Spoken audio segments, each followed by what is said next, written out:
One of the saddest days of my life was when my mother told me Superman did not exist. Even in the depths of the ghetto, you just thought, he's coming, I just don't know when, because he always shows up and he saves all the good people. So, kind of in your own words, can you explain to someone that's never heard or seen the film what you think it's about and what the message is trying to carry? Well, you might think documentary about the public schools. You might go, yawn, who cares? Ugh. This is a different kind of movie. It's funny, it's outrageous, it's shocking, and it's inspiring. And most of all, it's about a few families that just want a great kid, a few families that want to find a great school for their kid. And you find out that they have to end up in a lottery. So it's very suspenseful, finding out what happens to these kids and how it works out in the end. How did you go, what were you looking for when you were picking the families that you picked? Just different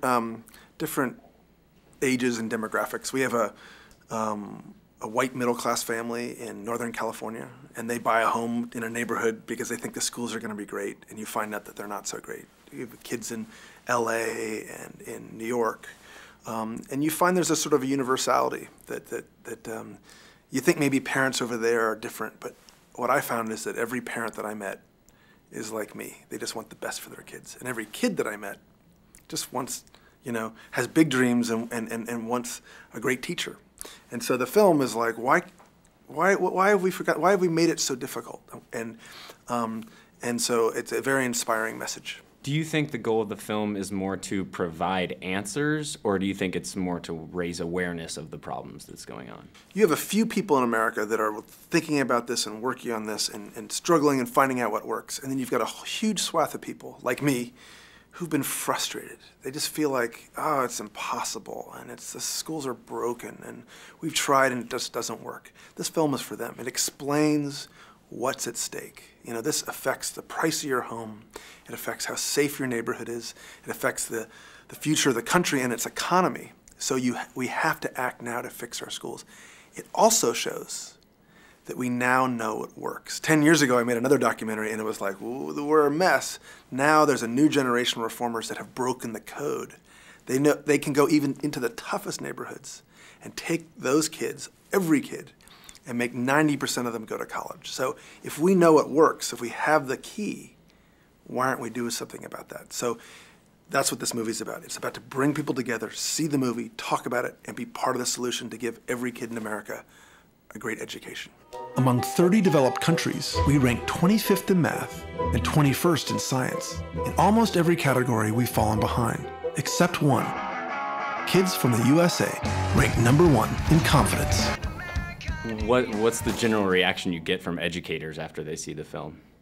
You never know when you make a documentary whether anyone's going to show up. Believe me, I've made a few, and you hear crickets, and you just wonder.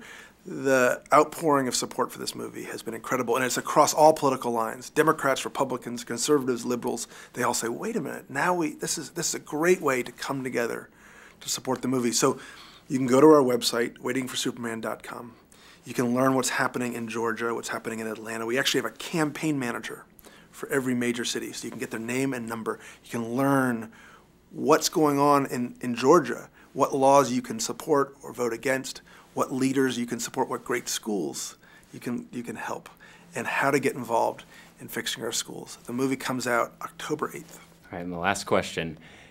For your last movie, An Inconvenient Truth, you had kind of a public spokesperson in Al Gore, kind of a public figure to push the film. Have you found it more difficult to push and market this film without kind of a public figurehead to get behind? Fortunately, it's me.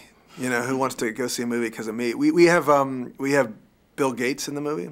John Legend, this amazing songwriter, if your viewers don't know him, wrote this song. It's so beautiful, and his album just came out for the end of the movie. That's great.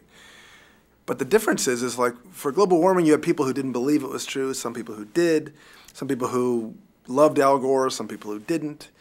This movie, everybody wants great schools. It's an issue that cuts across all lines. Everybody believes in great schools. What we really need is a story, a movie to bring people back together again, to roll up our sleeves and fix our schools. Awesome. Thank you so much. Thank you very much. Appreciate it. I appreciate it. You wake up every morning and you know that kids are getting a really crappy education right now. So you think that most of the kids here are getting a crappy education right now? Oh, I don't think they are. I know they are.